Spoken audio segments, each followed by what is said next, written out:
Bonjour à toutes et tous, j'espère que vous allez bien et comme à chaque fois, j'espère que vous êtes bien dans vos baskets. Alors, j'ai souhaité vous présenter en deux vidéos les schémas de vie. C'est une formation que j'ai suivie en 2024 et j'utilise chaque fois ce modèle lorsque j'accompagne quelqu'un dans la conscience et dans la connaissance de soi. Et donc, j'ai souhaité vous présenter le contenu de cette approche des schémas de vie. Et bien sûr, la première chose que je vais vous présenter, et ici je vous montre différents points qui seront abordés dans les deux vidéos, mais la première chose, c'est quelle est la définition, qu'est-ce que le schéma de vie? Quelles sont les caractéristiques et comment cela se forme? Quelles sont les conséquences et les influences? Comment cela se traduit?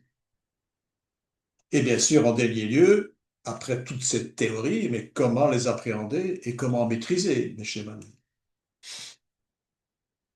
Alors, une définition, la première chose, c'est l'initiateur de ce schéma, c'est un psychologue américain, c'est Jung. Et Jung définit les schémas de vie comme des croyances profondes sur nous-mêmes et sur le monde, des croyances qui sont acquises à la plus tendre enfance. Les schémas se construisent dans la plus tendre enfance, entre 10 et 12 ans, et se renforcent au fur et à mesure du temps. Quelles sont les caractéristiques? Un schéma est une disposition qui prend sa source, comme on vient de le dire, dans l'enfance et qui influence toute notre vie. Il est issu de ce que nous avons vécu avec notre famille, nos amis, enfin, de ce que nous avons vécu dans notre environnement.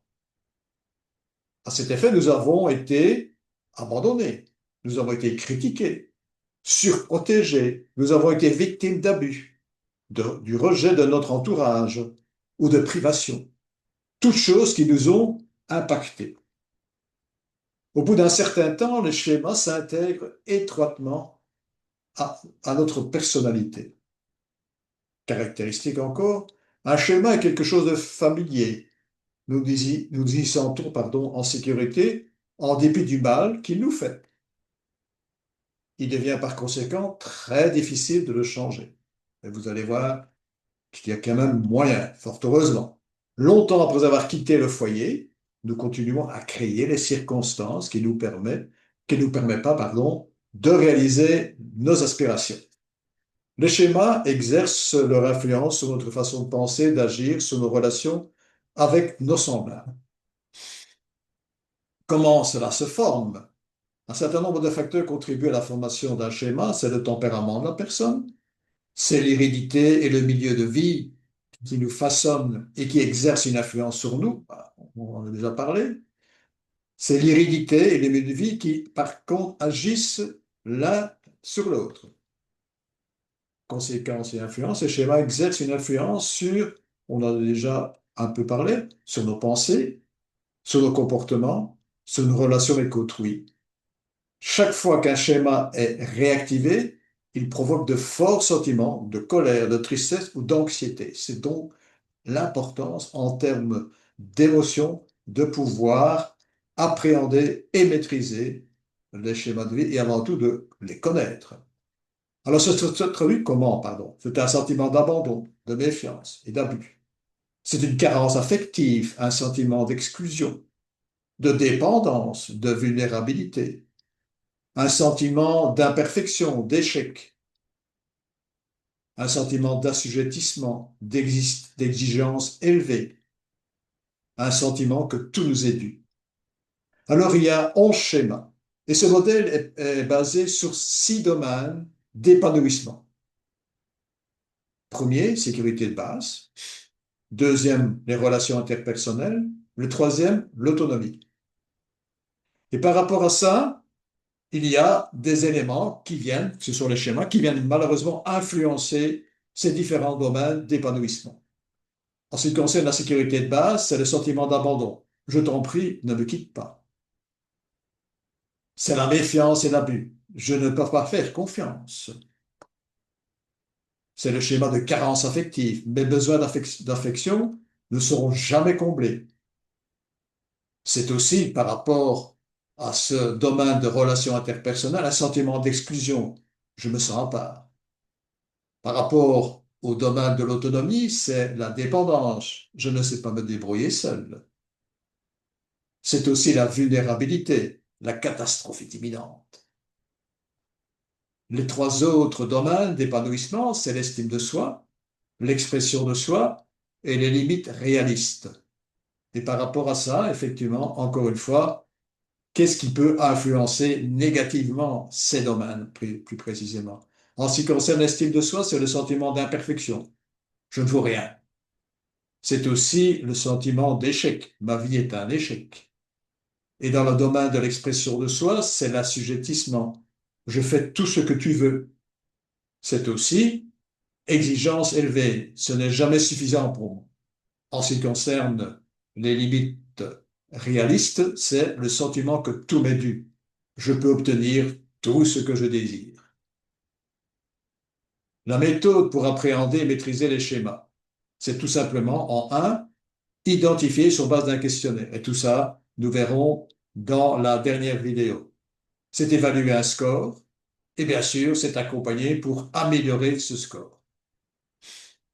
Alors, voyons par rapport à chacun des schémas et commençons par le domaine de sécurité de base, certaines phrases types. J'ai régulièrement peur de perdre mon emploi, même quand les indicateurs de la société sont au vert. Dès qu'il y a des rumeurs de restructuration, voire de licenciement, je panique. J'imagine directement que je serai le premier concerné. Dans la réalisation de mes tâches, j'ai du mal à déléguer, car je me dis que si c'est pas moi qui les réalise, on va me reprocher inévitablement des erreurs et en finalité, on finira par se passer de moi dans la société. Je n'arrive pas à prendre des initiatives car j'ai peur de commettre des erreurs et de ce fait être écarté, voire remercié. Je vis une addiction au travail car j'ai besoin de me rendre indispensable. Par rapport à mon responsable, je me sens vraiment transparent, voire ignoré. J'ai l'impression que mes efforts ne sont pas pris en compte, voire valorisés. Si on confie un projet important à ma collègue, je ressens une forte jalousie intense et surtout la peur d'être abandonné, d'être oublié. J'évite de tisser des liens avec mes collègues. J'ai toujours la crainte de les voir partir, d'être abandonné, de me trouver seul. J'ai vraiment besoin de mon responsable de mon responsable, que mon responsable, pardon, me donne du feedback positif. À défaut, je crains qu'il ne soit pas satisfait de mon travail et qu'il ne s'intéresse pas à moi. Autre phrase encore, il est exclu pour moi de demander de l'aide dans mon entourage, car je serai considéré comme faible et ils me jugeront incapable d'assumer mes tâches. J'ai des difficultés à faire confiance, de crainte qu'ensuite les personnes vont me laisser tomber. Je mets beaucoup de réserve à m'investir émotionnellement auprès d'une personne par crainte de souffrir si elle me quitte. Quand je suis seul chez moi, je ressens un vide immense et je vis souvent des moments d'angoisse. Quand je rencontre une personne, j'ai tendance à l'idéaliser. Et puis, assez souvent, je suis déçu qu'elle ne soit pas présente quand je le souhaiterais. J'ai la perception, pardon, d'être un fardeau pour les autres. Et j'interprète cela en me disant qu'ils vont me laisser à moi. Maintenant, toujours dans le domaine de la sécurité, mais plutôt dans la méfiance et l'abus, voyons quelques phrases. J'ai toujours l'impression d'être manipulé, trahi par mes collègues. Même si je suis en face de preuves, je doute systématiquement des intentions de l'autre. Quand je suis face à une personne, j'anticipe régulièrement le fait que je serai à terme déçu, trompé. Ayant vécu des expériences de promesses non tenues, j'ai la conviction que peu de personnes sont fiables. Je ne crois pas à la neutralité des personnes, je les suspecte d'être avant tout nuisants. Le fait d'être de nature très prudente, méfiante, m'empêche très souvent de déléguer, voire de collaborer. Sur mon lieu de travail, j'ai tendance à m'isoler, ceci afin d'éviter d'être trahi. Le constat d'un désaccord est perçu chez moi comme une confirmation de ma méfiance envers la personne. J'ai des difficultés à établir des relations de confiance durables avec mes collègues, avec ma hiérarchie. Je suis systématiquement dans une posture de vigilance constante. J'ai des difficultés d'accepter des compliments, des marques de reconnaissance, car pour moi, il y a souvent un motif qui est caché. Toute forme de critique, même constructive, sont vécues chez moi comme étant un acte d'agression, de tentative de me déstabiliser. Ma peur d'être blessé me touche à maintenir une distance, me pousse, pardon, à maintenir une distance émotionnelle avec mon entourage. Autre phrase encore, je me méfie de gestes de gentillesse, je les perçois avec suspicion, avec une arrière-pensée. J'ai énormément de difficultés à m'ouvrir aux autres, à montrer ma vulnérabilité car je crains d'être utilisé. En société, j'ai cette tendance à m'isoler pour éviter une potentielle douleur émotionnelle. Dans mes relations intimes, j'éprouve particulièrement des difficultés à construire des liens, car la méfiance prédomine sur un attachement. Dans mes interactions, j'ai cette tendance d'anticiper les pires scénarios en me préparant avant tout à être déçu, à être trahi. Je me méfie a priori des actes d'amour ou d'affection, car je considère qu'ils peuvent être l'expression d'une stratégie pour obtenir quelque chose en retour. Voilà. Et je terminerai cette première vidéo sur les schémas de vie par rappeler mes deux livres qui sont vraiment des pas importants dans la théorie des émotions d'une part et des compétences et de l'intelligence émotionnelle. Du côté des émotions, ben, c'est apprenez à démêler vos émotions et du côté de l'intelligence et des compétences émotionnelles, c'est sans l'humain, plus d'entreprise. Et bien sûr, à chaque achat de livre, c'est le cadeau, c'est l'accompagnement, c'est les tests, c'est le coaching personnalisé et bien sûr mon site et la newsletter.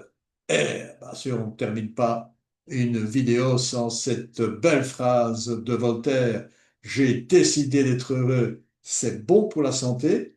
Merci de votre écoute et bien sûr, à la prochaine.